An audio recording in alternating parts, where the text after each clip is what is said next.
I crushed it under my boots, over and over, until there was nothing left.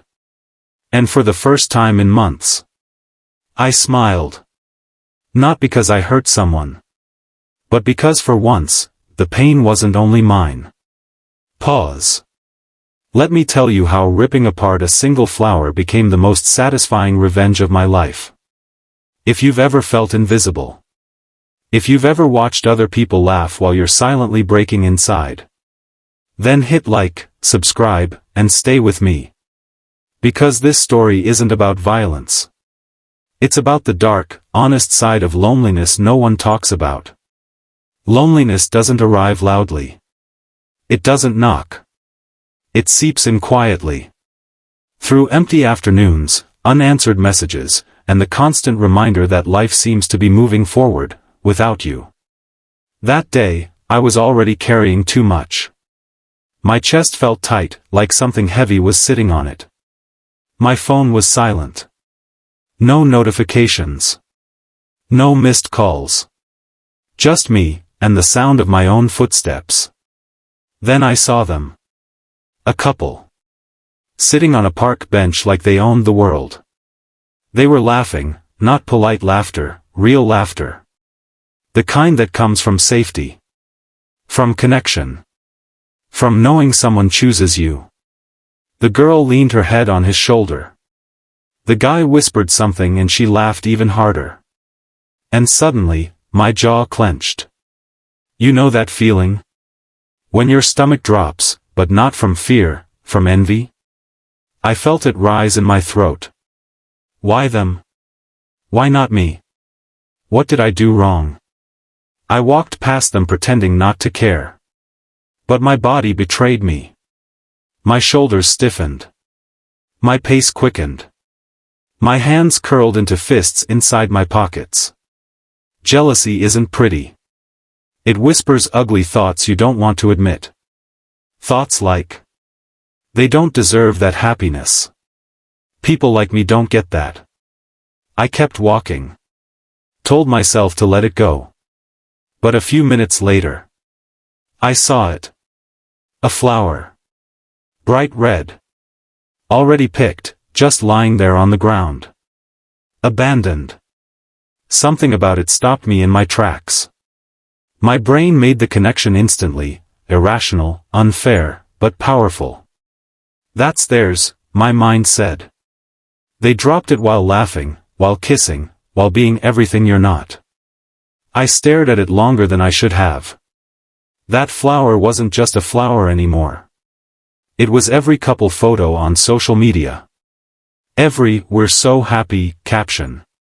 Every reminder that I was alone. And something inside me snapped. Not loudly. Not dramatically. Just, quietly. I stepped on it. At first, gently. Then harder. I felt the stem crack beneath my boot. So I pressed again. And again. I kicked it. I twisted my foot, grinding it into the dirt until the petals tore apart. Red fragments scattered everywhere. My breathing got heavier. My heart raced. And then, relief. A deep, ugly, honest relief. It felt wrong. But it felt good. For those few seconds, I wasn't powerless. I wasn't the invisible guy watching life from the outside. I had destroyed something beautiful. Something that symbolized everything that hurt me. No one screamed.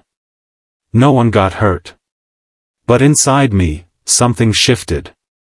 I stood there, staring at the mess I'd made. Petals torn to pieces. Color fading into the soil. And I felt calm. Not happy. Not proud. Just lighter. Like I had finally released pressure that had been building for years. Then reality crept back in. What kind of loser feels powerful crushing a flower? Look at you, getting revenge on happiness itself. The self-pity hit hard. I sighed. The park looked the same. People still laughed. Life kept moving. But something was different. I realized something uncomfortable. The more alienated I felt from society, the more I hated myself for it. And yet, for a brief moment, that small, meaningless act gave me control. It wasn't about the couple. It wasn't even about the flower. It was about reclaiming a sense of agency in a world that kept reminding me I didn't belong. I walked away feeling ashamed, but also strangely satisfied. And that contradiction scared me. Here's the truth no one likes to admit. Revenge doesn't always look like grand justice. Sometimes it's quiet, symbolic, almost pathetic from the outside. But emotionally, it can feel massive. That crushed flower didn't change my life. The couple never noticed. But for once, I wasn't swallowing my pain. I released it. And in that release, I felt human again. Not good. Not healed. But real. I don't think what I did was right. But I understand why it felt right. Loneliness twists people. It makes you resent joy. It makes you crave control in any form. And sometimes, even a tiny, harmless act can feel like justice when you've had none. If this story hit a little too close to home, hit like so you know you're not alone. Drop a comment and tell me. Have you ever felt anger toward happiness itself? And don't forget to subscribe. Because the stories we don't admit out loud are often the ones that matter most.